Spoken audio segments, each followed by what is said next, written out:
दोस्तों, अगर आप भी अपनी लाइफ में अभी तक स्ट्रगल कर रहे हैं और कामयाब होना चाहते हैं, तो स्टीफन आर कवी की लिखी गई किताब 7 आदतें कामयाब लोगों की आपके लिए काफी ज्यादा हेल्पफुल साबित होने वाली है।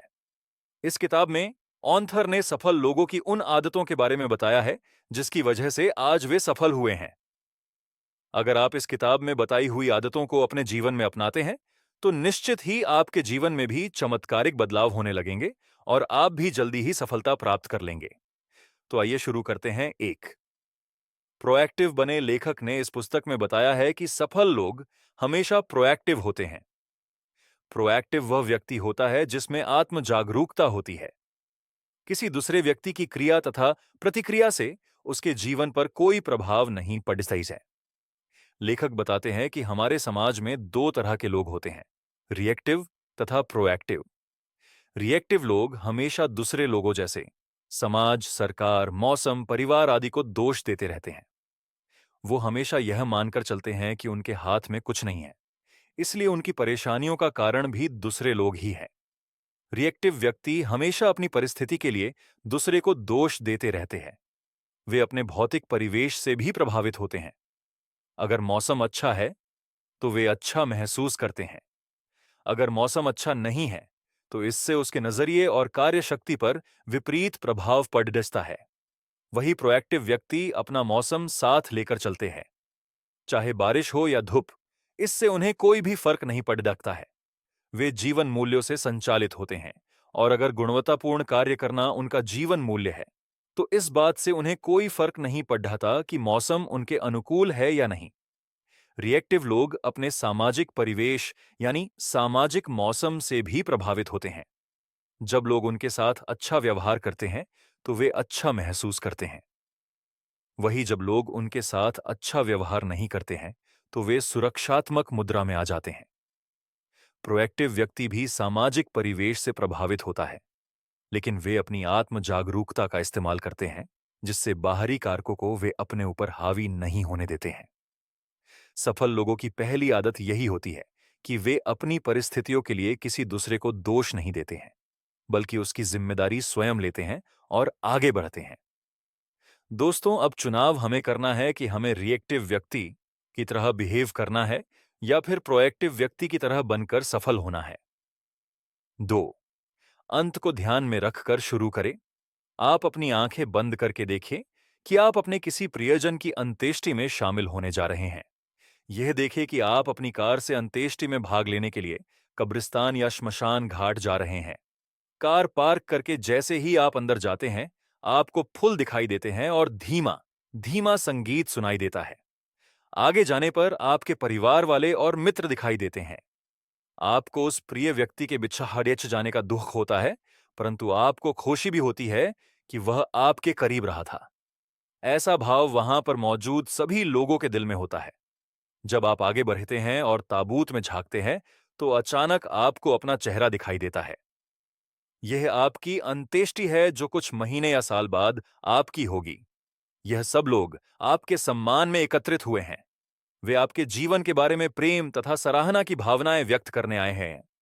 आप बैठ जाते हैं और अंतिम संस्कार की प्रक्रिया शुरू होने का इंतजार करते हुए अपने हाथ में रखे कार्यक्रम पर नजर डालते हैं। आपके परिवार वाले, रिश्तेदार, मित्र, करीबी आदि बोलने वाले हैं। इसमें पहला वक्ता आपके परिवार वाले होंगे। यह आपके पुत्र, पुत्री, भाई, बहन, चाचा, भतीजा कोई भी हो सकता है। दूसरा वक्ता आपके करीबी मित्र होंगे, जो इस बारे में बताएंगे कि आप व्यक्ति के रूप में कैसे इंसान थे। तीसरा वक्ता आपके ऑफिस या व्यवसाय का सहकर्मी होगा। और चौथा, आपके व्यक्ति आपके सामुदायिक संस्थान का होगा, जो सभी आपके अच्छे या बुरे गुणों के बारे में लोगों को बताएंगे। अब आपको गहराई से यह सोचना है कि आप अपने परिवार, करीबी या मित्रों आदि से क्या सुनना पसंद करेंगे। आप उनके शब्दों में अपना किस तरह का प्रतिबिंब देखना पसंद करेंगे कि आप किस तरह के पति, पत्नी, पिता या माता थे, किस तरह के पुत्र या पुत्री या चचेरे भाई थे, किस तरह के मित्र थे, किस तरह के सहकर्मी थे। आप अपने आप को किस चरित्र में देखा जाना पसंद करेंगे। आप क्या चाहेंगे कि वे आपके किन योगदानों तथा उपलब्धियों को याद रखें। ध्यान से अपने आसपास के लोगों की ओर देखें। आप उनके जीवन में क्या परिवर्तन लाना पसंद करेंगे। अंत को ध्यान में रखकर शुरू करने का मतलब यह है कि आपको अपनी मंजिल को अच्छी तरह से जान लेना है कि आखिर आप कहां पहुंचना चाहते हैं या फिर लाइफ में क्या बनना चाहते हैं, ताकि आप बेहतर ढंग से यह जान सके कि आप वर्तमान में कहां हैं, ताकि आपके भविष्य के कदम सही दिशा में आगे बढ़ सके। 3, पहली चीज पहले रखिए दोस्तों। देखा जाए तो आज के समय में हर किसी के पास कुछ न कुछ काम जरूर रहता है, चाहे वह महत्वपूर्ण है या नहीं। हम दिन के कई सारे घंटे ऐसे कामों में खर्च कर देते हैं जिसकी हमें वास्तव में जरूरत नहीं थी। हम चाहे तो अपने बर्बाद होने वाले समय को बचाकर सही कार्यों में खर्च कर सकते हैं। इस पुस्तक में ऑथर बताते हैं कि हमें अपने कार्यों को 4 भागों में बांट लेना चाहिए, जिससे हम अपने समय का सही सदुपयोग कर पाए। आप चाहे तो टू डू लिस्ट भी तैयार कर सकते हैं, जिसमें आप सबसे महत्वपूर्ण काम को सबसे पहले रख सकते हैं तथा कम महत्वपूर्ण काम को बाद के लिए छोड़ सकते हैं। अपने कार्यों को हम 4 भागों में इस तरह से बांट सकते हैं। अर्जेंट इंपॉर्टेंट, इसमें वे कार्य आते हैं जिन्हें आपको तत्काल करना होता है और जो काफी ज्यादा महत्वपूर्ण भी होते हैं, जैसे आने वाले एग्जाम की तैयारी, अचानक आने वाले किसी खतरे को निपटाना। नॉट अर्जेंट बट इंपॉर्टेंट, इसमें ऐसे काम आते हैं जो हमारी लाइफ में महत्वपूर्ण तो होते हैं, लेकिन उन्हें तुरंत करने की आवश्यकता भी नहीं होती है, जैसे शरीर के लिए व्यायाम करना। अर्जेंट बट नॉट इंपॉर्टेंट, इसमें ऐसे कार्य आते हैं जिन्हें तुरंत करना होता है लेकिन वे महत्वपूर्ण नहीं होते, अर्थात उन्हें करने से हमारी लाइफ में कोई पॉजिटिव इफेक्ट नहीं पड़ता है, जैसे दोस्तों के साथ घूमने जाना, मूवी देखने जाना। नॉट अर्जेंट नॉट इंपॉर्टेंट, इसमें ऐसे कार्य और अनएस्कार से कार्य आते हैं जिसे करने से आपका टाइम पूरी तरह से बर्बाद होता है, जैसे गेम खेलना, सोशल मीडिया पर टाइम खराब करना।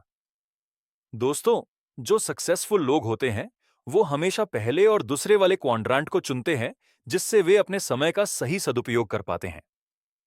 अगर आपको भी अपनी लाइफ में सफल होना है तो आपको भी पहले और दूसरे वाले कार्यों को करने में अपने समय को खर्च करना चाहिए। 4, हमेशा सभी की जीत के लिए सोचें। इस पुस्तक में लेखक बताते हैं कि व्यक्ति को हमेशा सबकी जीत की भावना से कोई कार्य करना चाहिए। खेलों में एक टीम जीतती है तो दूसरी टीम हारती है, लेकिन हमारी लाइफ में ऐसा नहीं होता है। हमें यह कभी नहीं सोचना चाहिए कि सामने वाले को हराकर या नीचा दिखाकर आगे बढ़ जाऊं। हमें सबसे पहले सामने वाले व्यक्ति की जरूरत को समझना चाहिए और साथ ही यह देखना चाहिए हमें क्या चाहिए।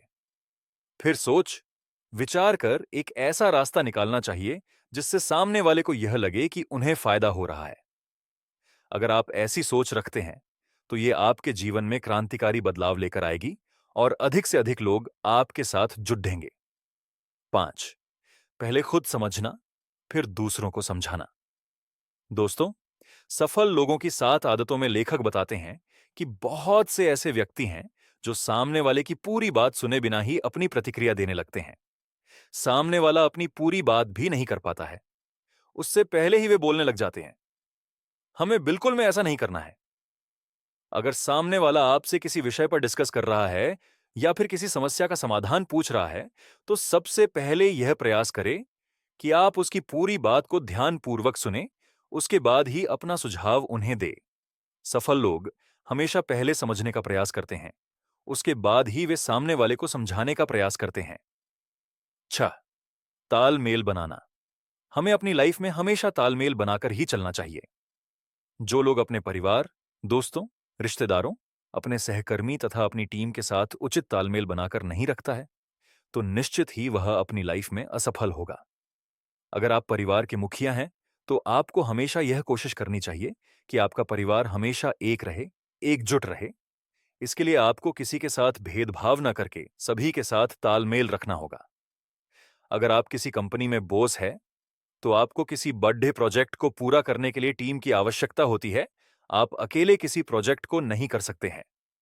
अपने प्रोजेक्ट को सफल बनाने के लिए आपको एक लीडर के रूप में अपनी टीम के साथ सही तालमेल बिठाना जरूरी होगा, अन्यथा आप सफलता प्राप्त नहीं कर सकते। 7, अपने हथियार की धार तेज करें। दोस्तों, 7 habits of highly effective people book में ऑथर बताते हैं कि अगर कुल्हाड़ी की धार तेज है तो इससे किसी भी लकड़ी या पेड्डेज को आसानी से काटा जा सकता है। इसी प्रकार हमें अपने जीवन में आगे बढ़ाने के लिए हमेशा अपनी स्किल्स में इम्प्रूवमेंट करते रहने चाहिए। अगर आप फिजिकली फिट रहना चाहते हैं, तो आपको रोज एक्सरसाइज करनी चाहिए। अगर आप अपना मानसिक विकास करना चाहते हैं, तो आपको अच्छी बुक्स पढ़नी चाहिए और साथ ही भविष्य के लिए सही प्लानिंग करनी चाहिए। अगर आप सामाजिक क्षेत्र में योगदान देना चाहते हैं, तो आपको सभी लोगों के साथ तालमेल रखना चाहिए और सेवा भाव का उद्देश्य रखना चाहिए। तथा साथ ही आप जिस भी फील्ड में काम कर रहे हैं, उसकी स्किल को भी अपग्रेड करते रहना चाहिए। कहने का तात्पर्य यह है कि हमारी उम्र चाहे जो भी हो, हमें रोज कुछ न कुछ जरूर सीखते रहना चाहिए।